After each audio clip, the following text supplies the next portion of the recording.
Adam news channel కి స్వాగతం సుస్వాగతం। ఈ రోజు ముఖ్యాంశాలు। బాదుడుపై బాదుడు చంద్రబాబు తీరు, అటకెక్కిన సూపర్ సిక్స్ సంపద సృష్టి ఏది? విద్యుత్ ఛార్జీల పెంపుపై డాక్టర్ బిఆర్ అంబేద్కర్ కోనసీమ జిల్లా మండపేట నియోజకవర్గం ఇన్ఛార్జ్ ఎమ్మెల్సీ తోట త్రిమూర్తులు ఆధ్వర్యంలో వైసీపీ నిరసన। మండపేట పట్టణంలో విద్యుత్ సబ్ స్టేషన్ వద్ద ధర్నా, తోట నేతృత్వంలో భారీ ర్యాలీ। సామాన్యులపై విద్యుత్ ఛార్జీలు పెంచి బాదుడుపై బాదుడు వేశారని జిల్లా వైసీపీ అధ్యక్షులు మండపేట నియోజకవర్గ వైసీపీ ఇన్ఛార్జ్ ఎమ్మెల్సీ తోట త్రిమూర్తులు విమర్శించారు। పెంచిన విద్యుత్ ఛార్జీలు తక్షణం ఉపసంహరించుకోవాలని డిమాండ్ చేస్తూ ఎమ్మెల్సీ తోట త్రిమూర్తులు ఆధ్వర్యంలో శుక్రవారం ఆందోళన కార్యక్రమం సందర్భంగా తోట త్రిమూర్తులు మాట్లాడుతూ ఈ కూటమి ప్రభుత్వం ప్రజలపై పెనుభారం మోపిందని విమర్శించారు।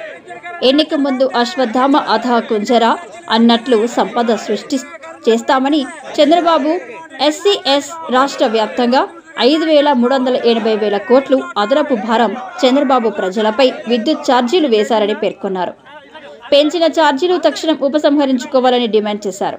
ఈ కార్యక్రమంలో మండపేట పురపాలక సంఘం చైర్పర్సన్ పతివాడ నూక దుర్గారాణి, వైసీపీ నాయకులు Reddy Radhakrishna, Vegulla Pattabhi Ramaiah Chowdary, Karripaparayudu, Dulam Venkannababu, town YCP convener Mummidi Varapu Bapiraju, Sheikh corporation మాజీ డైరెక్టర్ షేక్ అలీఖాన్ బాబా, ఎంపీపీ ఉండమట్ల వాసు, నాయకులు వల్లూరి రామకృష్ణ, పలివేల సుధాకర్, పోలమల సత్యబాబు, సాధనల శివ భగవాన్, శెట్టి నాగేశ్వరరావు, మందపల్లి రవికుమార్, మరిశెట్టి సత్యనారాయణ, సిరిపురపు శ్రీనివాస్, 3 మండలాల పార్టీ నాయకులు, కార్యకర్తలు, అభిమానులు పాల్గొన్నారు।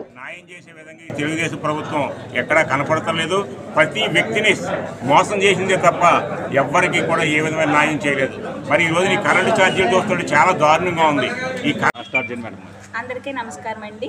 మరి ఈ రోజున జగన్మోహన్ రెడ్డి గారి పిలుపు మేరకు మరి 27వ తారీఖున విద్యుత్ ఛార్జీల మీద రిప్రజెంటేషన్ ఇవ్వడానికి పిలుపునిచ్చారు। అలాగే మా తోట త్రిమూర్తులు గారి ఆధ్వర్యంలో మండపేట నియోజకవర్గం మొత్తం అందరం కలిసి ఈ రోజున విద్యుత్ ఛార్జీల పెంపుకి ప్రజలను ఇబ్బంది పెట్టే విధానాన్ని మరి తీసుకెళ్తున్న కూటమి ప్రభుత్వం మరి ప్రజలకు చాలా ఇబ్బందికరంగా, అంటే గతంలో 500 వస్తే ఈ రోజున 1000 రూపాయలు వచ్చేది, గతంలో 2500 వస్తే ఈ రోజున 5,000 వరకు పెరుగుతూ ప్రజలకు చాలా ఇబ్బందికరమైన పరిస్థితులు తీసుకొస్తున్నారు।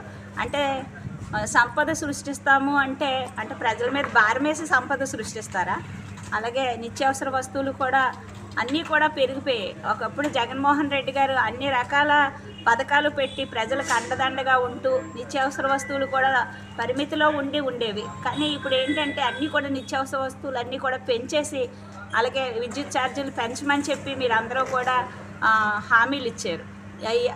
సూపర్ 6 హామీలు కూడా ఇచ్చి ఈ రోజున ఒక్క హామీ కూడా ఇప్పుడు ఫెన్షనే చూద్దాం, మీరు జగన్మోహన్ రెడ్డి గారు ఇచ్చిన ఫెన్షన్లు ఇస్తున్నారు తప్పించి మరి డిసెంబర్లోని అలాగే జూన్లోని ఓపెన్ అయ్యాయి।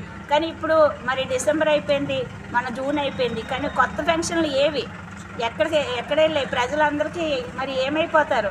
ఎంతోమంది అర్హత ఉన్న వాళ్ళు ఎంతోమంది ఉన్నారు, వాళ్ళందరికీ కూడా ఫెన్షన్లు రాకుండా చూస్తున్నారు। మరి ఈ విధంగా ఇప్పటికి 7 నెలలు 8 నెలలు అయిపోయింది, కనీసం ఫెన్షన్లే పూర్తి స్థాయిలో మీరు ఇవ్వలేకపోయారు। మరి మహిళలకి 1,500 రూపాయలు 18 సంవత్సరాల నుంచి 49 సంవత్సరాల వరకు ఉన్న వాళ్ళకి ఎంతమంది మహిళలు ఉంటే అంతమంది మహిళలకి కూడా 1,500 ఇస్తానన్నారు।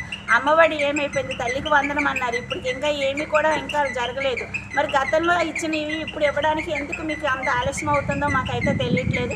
ప్రజలను మోసం చేస్తూ మరి ఈ రోజున ఏ సూపర్ 6 మీరు అమలు చేయకుండా ప్రజలకు ఇబ్బంది పడుతూ మరి ఈ రోజున